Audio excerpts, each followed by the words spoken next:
नमस्कार मित्रों, आज आपके लिए प्रसंग है सत्कर्म देते हैं सुफल।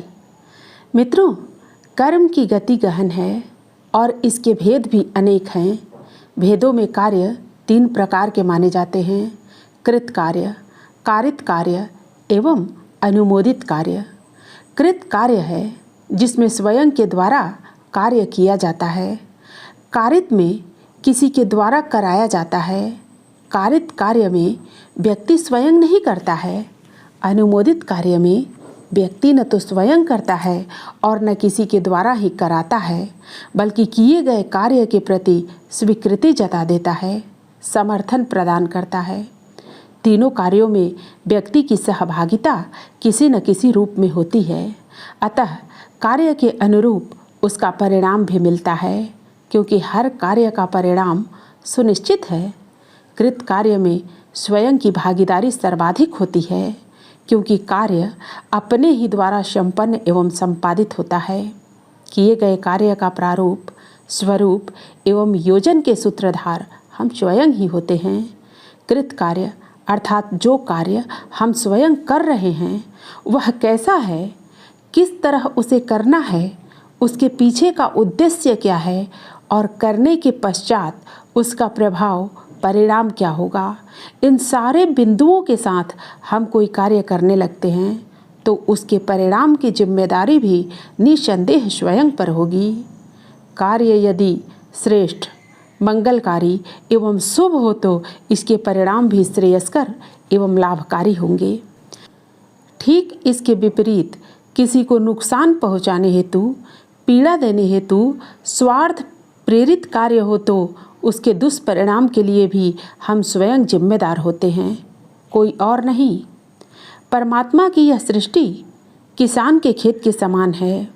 इसमें कर्मों का बीज बोया जाता है और उसी कर्म रूपी बीज से उसी के अनुरूप फसल खड़ी होती है। कर्म के समान फसल होती है जिसे अनिवार्य रूप से पकने पर काटना पड़ता है। कुछ बीज ऐसे होते हैं जिनके अंकुरित होने, फसल बनने में अधिक समय नहीं लगता है। एक ही मौसम में ये बीज फसल बनकर तैयार हो जाते हैं। कुछ बीजों के लिए दीर्घकाल तक इंतजार करना पड़ता है। कभी का गला बीज लंबे समय के बाद फल देता है। किसी बीज को इसलिए बो दिया जाता है कि वह भविष्य में फलता फूलता रहेगा।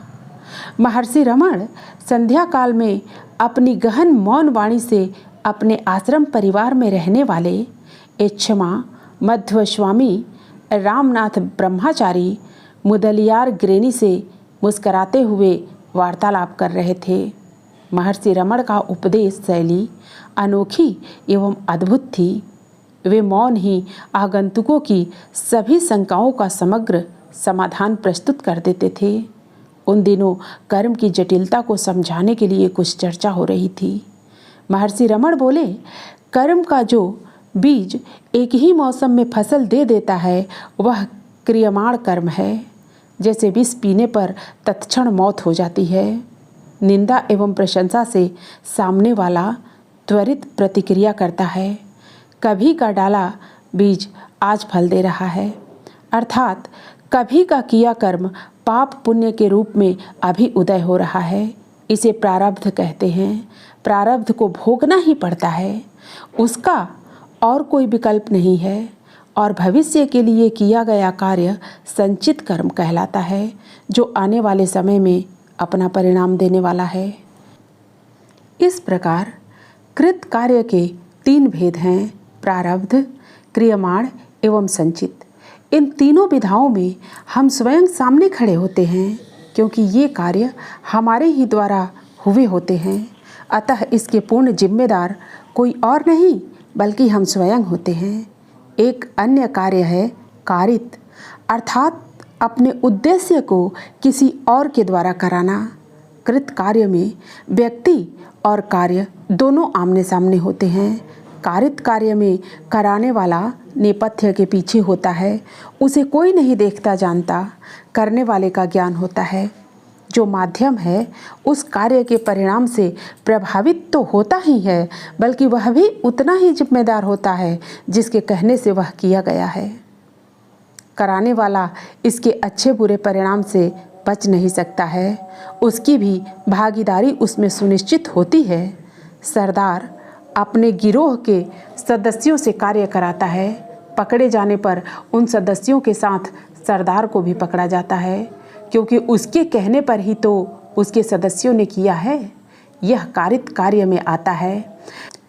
कारित कार्य में उद्देश्य की श्रेष्ठता करने एवं कराने वाले दोनों को पुण्य प्रदान करती है, जबकि निकृष्टता दोनों को क्षोभ एवं पीड़ा देती है।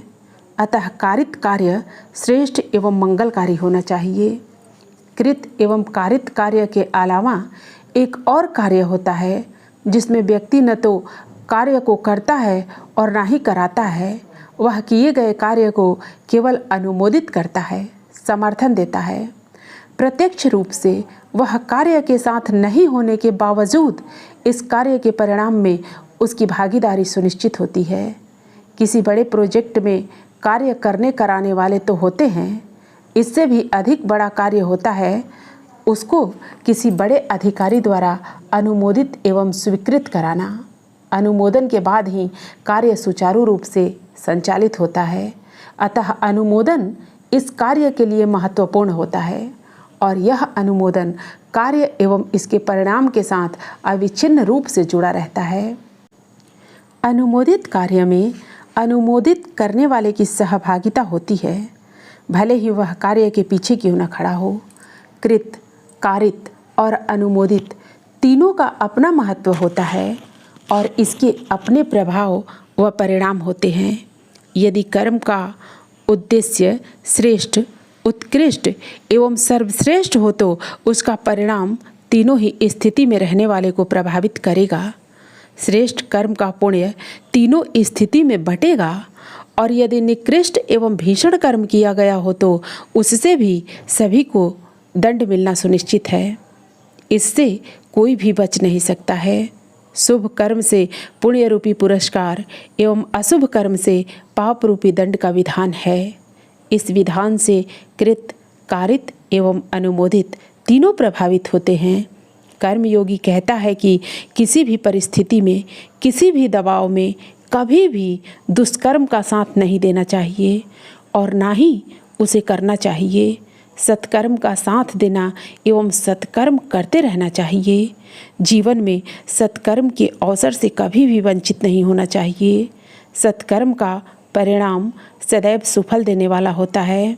अतः सत्कर्म कृत्य रूप में करना चाहिए।